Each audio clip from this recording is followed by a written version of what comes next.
question. And remember, it's anonymous unless you want to say that this is, it's you. Do you think everyone should date within their tax bracket? Oh, That's a unique one. that's a real question. That's my question.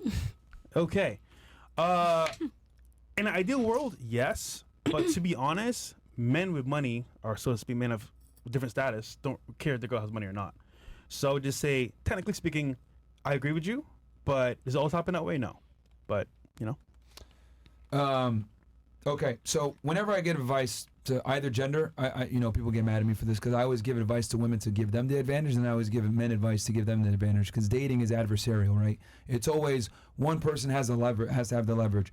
For women, I say absolutely, you need a date within your tax bracket, if not preferably significantly above. And then for men, you want to date girls that are below your tax bracket. Why you say below? For men? Yes. Because when women feel that they're equal to you, that's when the disrespect begins. That's typically when it starts to begin. I mean, her story, I don't want to use her as an example. I would say but, that's facts. yeah. Okay. Can you want to take us through your situation? What made you kind of... Well, he just kind of started disrespecting me because he had to work and go, do manual labor, which is really not my problem, but I supported it. And then, if you're going to come at me for no reason when I'm supporting you and, emotionally, I'm, cleaning the house, I'm, making the house, ready for you every time you come home from work, while I'm still making more bread than you, I'm going to get disrespectful with you. Be honest, though. That D game was fire. Because I taught him.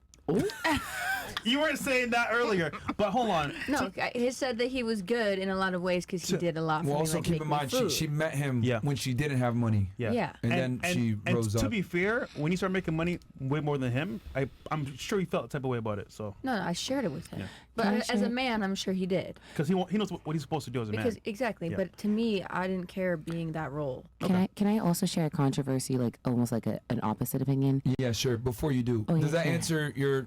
I don't know if you Yeah, asked I this like how question. you But kind of did it. You got the female yes. and then the male. But I also I feel like, two people, say for instance, you meet somebody in college and you guys are building together. How do you feel about building in this day and age? Do you feel like people shouldn't build, or you should come built?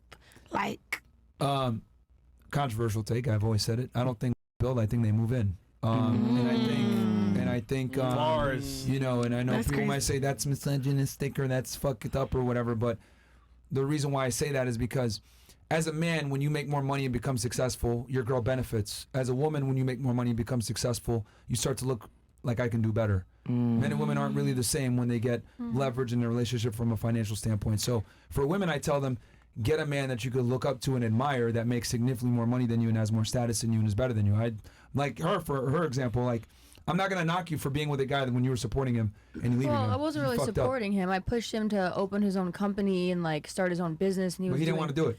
No, he was lazy. Yeah, so at that point, you got full right to leave, right? But that's why I'm so big on telling girls you want to date a guy that's significantly better than you. Now, let's say you guys are both in law school together and you both end up being lawyers, whatever it may be. There I could kind of see it, you know what I mean? But I'm just, the reality is, are most people going to meet each other in med school or in law school? Probably not, right? But for women, I always say date within your tax bracket, if not preferably higher. For men, date below your tax bracket. You know what we should do? Date by credit score. Okay. If it's below a certain amount, nigga, I don't agree. But you said you had something that you wanted to say. Sure. Yeah, so for me, it's always been the opposite. And Myron, please check your notes. I could be wrong. Is there anyone else here who has a master's? So for me, I have two. It was always a cultural force, I almost feel, as an African woman, to always strive to be a certain tax bracket. Okay. You are encouraged to save your body, not waste it, and make sure you take care of yourself. So for me, I've always dated for love because I always dated taking care of myself. You know what I mean? Yeah. My hardest setback, even sitting amongst this table, I love black men.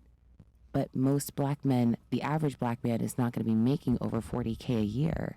Yeah. And I'm not dating for financial, because the gap, even my fiance even said, the gap between us was so wide that even had he gone back to school to get his master's, the way he'd have to pay it back in this economy while trying to build his career, he still would be farther back.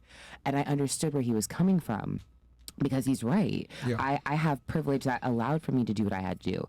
So I used my privilege to help him get a career. I literally asked my dad what can I do to help my fiance become a CBP officer? Okay. And I'm so proud of him because although when I met him 2.5 years ago, he didn't see it possible. He leaves to be a CBP officer next month. And we broke up, but I'm still a part of his life because I love him. You know what I mean? Yeah. That's my guy. I wanted to see him win. So, I mean, Why'd you break up with him, though? He cheated. And we also had we grew apart towards the end. I don't fault him for cheating because I understand why he did. I was very busy and I neglected him. I don't think I was there for him to nurture him as a woman as I was supposed to be. Wait, he didn't smash? What? He didn't smash? No, she just wasn't around often. I was always focused on working. If it wasn't modeling, if it wasn't something, if it wasn't CDC, I wasn't present for him. And I understand that by me neglecting him as his woman, it's going to deter him. He's going to look for a cheeseburger even though there's food at home. And I have to understand that it's my responsibility to also take care of the home and make sure he's good. Because at the end of the day, it's tough when you're a woman who's making as much as a provider So male. then why'd you leave? Because I also knew that internally. You never measure up. CBP officers top out at around 120, 30K per year. I knew that internally he felt that he was subpar and there was nothing else I could have done to make him feel like. I tried to tell him I love him. I always supported him. I helped him with his application, you know? Yeah.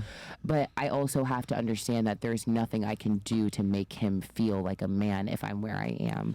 Well, but I mean, we're still great friends. You know, I love him. Well, that's the other thing too, is that like you kind of took a leadership role on with him, and I think that's a big mistake. Anytime a woman takes a leadership role with her man, you know, the respect starts to wane a little bit. And what I've realized with women is they can only really, really love you if they respect you first. Well, and I if you don't respect them, yeah, you respect them as a human being and as a potential partner, but not like as that's my man. Well, It's I know I different. stood beside him. I think the thing is that he didn't feel like I said. I don't know what it's like to feel as a man. I don't know the jokes that his friends made about him feeling inferior because of my salary. I don't know what it was like for him in private.